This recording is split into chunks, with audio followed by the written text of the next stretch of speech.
Saul aveva 30 anni quando diventa re e ha regnato su Israele per 20 anni. Saul si scelse 3.000 uomini di Israele.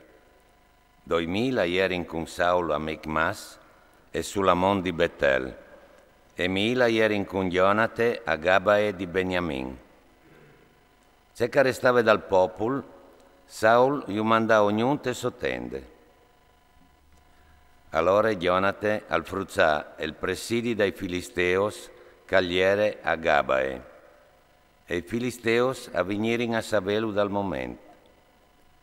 Ma Saul al suonà il cuore in tutte la tierra, berlant, i ebreos camiscoltin, tutto Israele al sentì e a sparnizzà la gnove.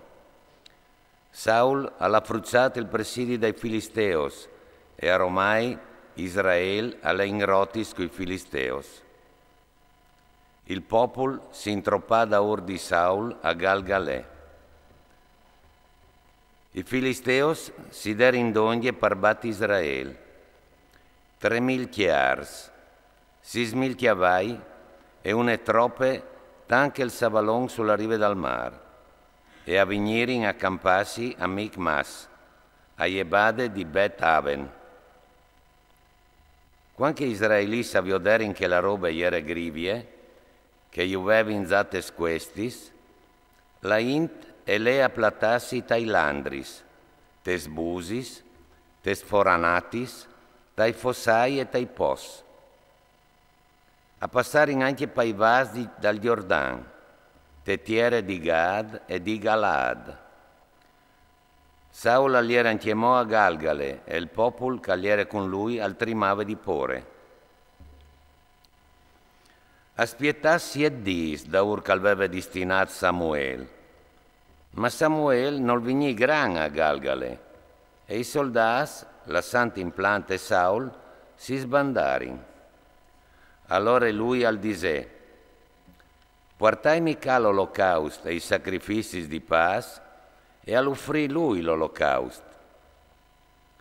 Stava di bot finendo di offrire l'olocausto quando arriva Samuel e Saul il incontri per salutarlo.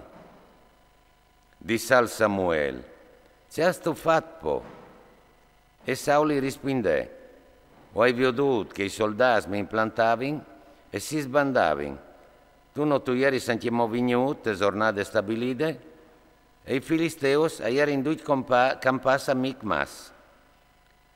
Allora ho pensato, come i Filisteos mi plombin per me a Galgale, e io non ho anche preato il Signore. E così ho fatto il cur forte e gli ho offrito l'olocausto. Disse al Samuele a Saul, tu hai agito proprio senza sentimento. Non tu hai stato all'ordine che il Signore tuo Dio ti aveva dato. In caso diverso, il Signore avrebbe plantato sicuro il Toream su Israele. Ma come il Toream non tignerà più.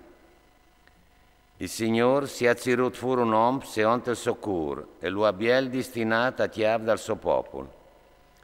Perché non tu hai stato ciò che il Signore ti aveva ordinato. Samuel agli sì, al partì di Galgale e all'epe strade. C'è che avanzava dal popolo, alle su da ur di Saul, in quinta ai soldati, e di Galgale arrivò a Gabae di Beniamin. Saul, al passare in rivista la troppe che era con lui, andiere un 600. Saul e suo figlio Jonate e la troppa che era con loro, erano in fersa a Gabae di Beniamin, e i Filisteos erano in campassa a Micmas. La troppa dei Filisteos è uscì dal campamento in 3 schiries. Una schiria è chiappa la direzione di Ofre, tettiere di Saul, una schiria alle de bande di Bet Coron e una schiria è chiappa la strada dall'alto, a plomb de valade di Zeboim, volte il deserto. Non diere un fari in tutto Israele, perché i Filisteos avevano detto, non vindi la sa che gli ebrei si fasen spadis e lancis. Così, tutti gli israeliti alleven dai filisteos a fauzzare la vuarzine, la manarie, la sape o il falzetto. E il presit agliere di 2 tiers di ciclo per svuarzinis e per smanaris, e di 1 tiers di ciclo per spizzare la sape o per drezzare i spizzos. Perché al capità che te giornate de battae, te troppe che ieri con Saul e Gionate, non dire un che avesse avuto in mano una spada e une lance. Andiere dome per Saul e per suo figlio Gionate. Intanto, una schiera di Filisteos è partita per forti di Micmas.